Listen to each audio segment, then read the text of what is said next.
একদিনের মধ্যে পদত্যাগ করব, শুভেন্দুকে চ্যালেঞ্জ মমতার। বিরোধী দলনেতার নামে মোদীকে নালিশের হুঁশিয়ারি। বিধানসভায় বক্তব্য রাখতে গিয়ে মমতা বন্দ্যোপাধ্যায় বলেন, আমার সঙ্গে জঙ্গিদের যোগাযোগ আছে বলে দিচ্ছেন, এর চেয়ে মৃত্যু হওয়া ভালো।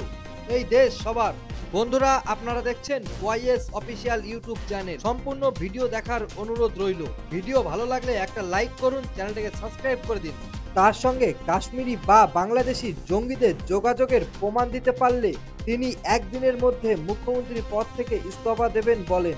বিরোধী দলনেতা শুভেন্দু অধিকারীকে চ্যালেঞ্জ ছুড়ে দেন মমতা বন্দ্যোপাধ্যায়। শুধু তাই নয়, তার সঙ্গে জঙ্গিদের যোগাযোগ রয়েছে বলে অভিযোগ তোলার জন্য শুভেন্দু অধিকারীর বিরুদ্ধে তিনি প্রধানমন্ত্রী নরেন্দ্র মোদীর কাছে অভিযোগ জানাবেন বলেন।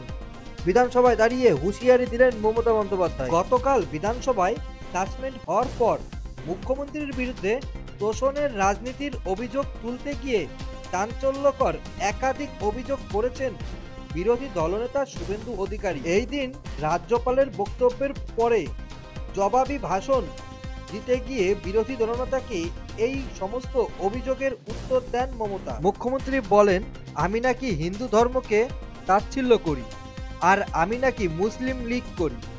আমার সঙ্গে কাশ্মীরি বা বাংলাদেশি জঙ্গিদের যোগাযোগ রয়েছে। যদি এই অভিযোগের প্রমাণ কেউ করতে পারেন, আমি একদিনের মধ্যে মুখ্যমন্ত্রীর পদ ছেড়ে দেব। আমি প্রধানমন্ত্রীকে চিঠি লিখব, জানতে চাই আমার বিরুদ্ধে এই ধরনের অভিযোগ বিরোধী দলনেতা তুলতে পারেন কিনা।